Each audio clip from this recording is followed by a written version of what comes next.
Welcome to the Darwinian Delusions channel. This channel is dedicated to showing that Darwinism is speculative, based on assumptions, and there's disputes about its most fundamental ideas.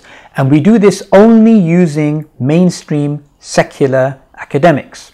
Now remember, according to Darwinism, our physical body, our physiology, our psychology, our sociology, our behavior, everything has to be explained via Darwinism. So they have this blind lens on. They look at anything and they say, this is evidence, this is evidence, this is evidence. Charles Darwin did the same thing. He looked at women, and for him, they were evidence of his theory.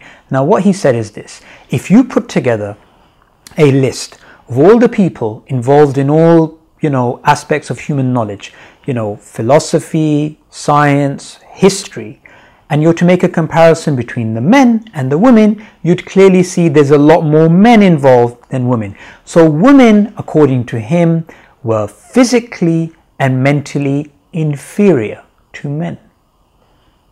That's clearly nonsense, because the fact of the matter is, as the Muslim theologian hundreds of years ago, Ibn Qayyim al-Jawzi said, women are like all of society. They're half of society which gives birth to the other half of society. So all of the scientists, philosophers, historians, poets, and all the rest of these guys which Darwin loved, they spent 9 months in their mother's wombs, and the women were the ones who reared them, took care of them, and were the first teachers of those people.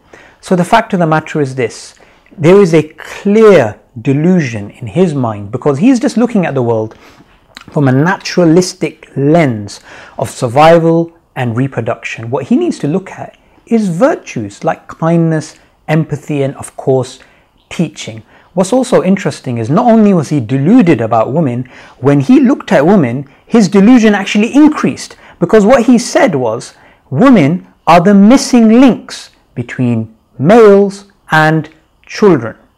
Now that's an interesting controversial view which I want some feminists to respond to. What do they think of the fact that, since they're feminists and most of them also believe in evolutionary theory proposed by Darwin, what do they think about his views about women? And also I ask you guys to make sure you check out the blog History of Evolution, written by a very good friend of mine, and this article really smashes down any person who has any doubt about Charles Darwin's view about women. I thank you very much for listening. Assalamu alaikum.